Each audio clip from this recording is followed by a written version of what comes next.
Okay. Sanjay Reddy గారు మీరు చెప్పండి. విల్సన్ గారు చెప్పినట్టు ఒకవేళ తెలంగాణ సపోర్ట్ చేస్తే కనుక ఆంధ్రప్రదేశ్ కొంచెం గట్టెక్కే అవకాశాలున్నాయి. ఇప్పటి వరకు కూడా కొంత అప్పులు ఊబులో కూరుకుపోయింది అని చెప్పేసి అంటున్నారు. దీనిపై మీరేమంటారు? తప్పకుండా అమ్మా ఇప్పుడు ఆంధ్ర ప్రజలు కూడా మా ప్రజలే కదా, కాదని ఎవరు అనట్లేదు. నేను అనేది ఏంటంటే వీళ్ళు ఇప్పుడు టీడీపీ ఇక్కడ బీజేపీ వాళ్ళు ఒక ఫ్రెండ్లీ ప్రభుత్వం లాగా ఏర్పడింది కూటమిలాగా. ఇప్పుడు ఇంకా బీజేపీ కూడా మన సెంటర్ లో గవర్నమెంట్ మరి సెంటర్ లో అధికారంలో ఉన్నారు. వాళ్ళు మా మీద కన్నా ఎక్కువ వాళ్ళు బీజేపీ మీద ఫోకస్ చేయాలి టీడీపీ వాళ్ళు. ఇప్పుడు కాదని ఎవరు చెప్పట్లేదు. ఎందుకంటే మాది కూడా జాతీయ పార్టీ కాబట్టి తెలంగాణ ప్రజలు మాకెంత ముఖ్యమో ఆంధ్ర ప్రజలు కూడా ముఖ్యమే. కానీ ఇప్పుడు 10 సంవత్సరాల తర్వాత తెలంగాణ వచ్చిన తర్వాత మాకు అన్యాయం చేసింది అంటే మేమే చెప్పాము కదా. సరే మేము ఒక దగ్గరికి ఇప్పుడు తెలంగాణ ఇచ్చినాము అంటే ఒక దగ్గర కొంచెం కోపం మా మీద ఉంటుంది. తర్వాత కూడా ప్రజలు మమ్మల్ని అర్థం చేసుకుంటారన్న స్థానంలో వెళ్తున్నాం. ఇప్పుడు రాజకీయాలు మనం ఇక్కడ సమస్య పరిష్కరించుకోవాలని రాజకీయాలు మాట్లాడి అది చేయాల్సిన అవసరం లేదు.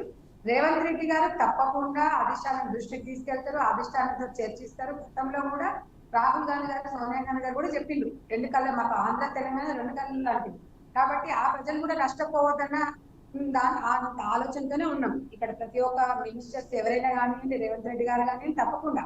ఎందుకంటే బీజేపీతోనే ఆల్రెడీ టీడీపీ అక్కడ పవన్ కళ్యాణ్ గారు అందరూ ఉన్నారు కాబట్టి ప్రత్యేక హోదా తీసుకొస్తామన్నారు. తెలంగాణ మన ఆంధ్రలో మరి అన్ని రకాలుగా మేము ముందుంటామని చెప్పిండ్రు. గడిచిన 5 సంవత్సరాలంతా పాలన జరగలేదని చెప్పిండ్రు. తెలంగాణలో ఎట్లా ఉందో అక్కడ కూడా ఆంధ్ర పరిస్థితి అట్లా ఉంది కాబట్టి ఇంకా విముఖ పోటీ ఉంది. వాళ్ళకి విముఖ పోటీ మధ్యన ముగ్గురు కలిసి మరి ఈ రోజు ప్రత్యేక హోదా తెచ్చుకోవచ్చు, సమస్యను పరిష్కరించుకోవచ్చు. కేంద్ర ప్రభుత్వం నుంచి మాకు కూడా మేము కూడా సహాయం అడుగుతాం. మాకు కూడా రావాల్సిన నిధులు నియామకాలు ఇంకా మాకు కూడా నిధులు రాలేదు, తెలంగాణ నుంచి కూడా రాలేదు.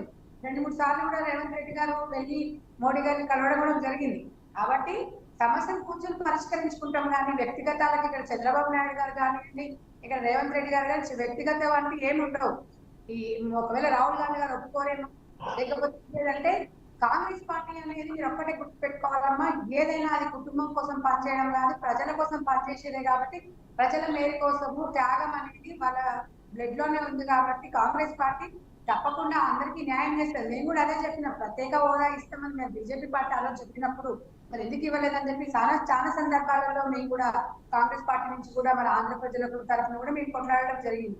కాబట్టి డెఫినెట్ గా మీరు అనుకున్నట్టుగా ఏమి ఉండదు, తప్పకుండా సంతోషకరము. ఎందుకంటే ఆంధ్ర, తెలంగాణ, మహారాష్ట్ర, కర్ణాటక ఈ 4 సరిహద్దులో ఉంటాయి కాబట్టి ప్రతి ఒక్కటి ఏ పార్టీ ఉన్నా కలిసి ముందుకెళ్దాము, కలిసి పనిచేసుకుందాము. మీరు ఊహించుకున్నట్టు కాకుండా ఇక్కడ మా పార్టీలో విభేదాలు ఉన్నాయి అంటే, మా పార్టీలో విభేదాలు ఉంటే పార్టీ పరంగా ఉండొచ్చు, కానీ మా పార్టీలో విభేదాలు ఉంటే ఆంధ్ర ప్రజల మీద మేము యుద్ధాల్సిన అవసరం మాకు లేదు. రేవంత్ రెడ్డి గారు ఇదంతా ఊహాగానండి. లోపల ఏం జరుగుతుందో వీళ్ళు ఊహించుకుంటారు. వాళ్ళు వస్తున్నారు, వీళ్ళు పోతున్నారు, రేవంత్ రెడ్డిని పక్కన పెట్టిరు, అధిష్టానం ఇట్లా, ఇవన్నీ ఊహాగానాలు. మనం రాజకీయమే మాట్లాడుకోవాలి, మన మీద ఊహించేసుకొని తెలంగాణ అక్కడ ప్రజలను మనం కన్ఫ్యూజ్ చేసే విధంగా మనం ఎప్పుడు కూడా ప్రజలకు మాట్లాడకూడదు. మేము అనేది ఏంటంటే రేవంత్ రెడ్డి గారు ఉన్నారు, అధిష్టానం నిర్ణయం మేరకు తెలంగాణ ప్రజలు మంచి ఆశీర్వదించారు. రేవంత్ రెడ్డి గారు సీఎం గా ఉన్నారు. ఇంకా దాంట్లో సందేహాలు సృష్టించి రేవంత్ రెడ్డి గారు అభద్రత ఉంది, రేవంత్ రెడ్డి గారు అది ఉంది, ఇవన్నీ కాదు. తెలంగాణ వచ్చింది, ఇప్పుడు వచ్చింది అసలు తెలంగాణ. 10 సంవత్సరాలు అభివృద్ధి అనేది జరగలేదు.